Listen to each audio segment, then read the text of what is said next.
Ha, Hamidova, kecha nima oxirgi parada surib yordingiz? O'zingiz payshanba kunlari uyga baroqroq borib tur degansiz-ku. Oyoqlantirib qo'ysangiz bo'ladi-yu. Uyga borib osh qilib turdim. Bo'pti, boring, chiqaring. Ruxsat sizga. Sen nima surib yording, Dostoni? Kecha payshanba edi-yu, men ham oshga bordim. Tushuntirish xati yozasan. Hamidova yozmadi-yu. Sen Hamidovamisan? Yo'q. Bo'lmasa bor yoz, to'nka. Mana meni atrobotkam. Sizda 3 ta atribut edi-yu, qolgan ikkitasi qani? Ikkitasini uyda topshiraman. Mayli, boravering Hamidova. Keyingisi Dostoni. Men ham ikkita atrof o'tgan uyingizda topshirsam bo'ladimi, ustoz? Sen Hamidovamisan? Yo'q. Bo'lmasa tur yo'qol tayyorlab kel, ho'kiz. Dadasi, Ustozligini necha marta aytganman? ustoz. Ha. Iltimos, Instagramdan videolarni qanday sketch qilishni o'rgating. Eslab qoling Hamidova. Telegramdan Chaqqon robot degan botga a'zo bo'lasiz.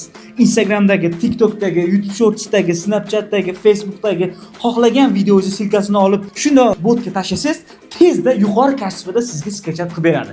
Eng zo'ri, boshqa kanallarga a'zo bo'lib o'tirishingiz ham shart emas. Ustoz, men ham a'zo bo'lsam bo'ladimi? Ha, bo'ladi bemalol. Ammo Hamidova emasman-ku, ustoz. Ey, botga a'zo bo'lish uchun Hamidova bo'lish shart emas. To'nka.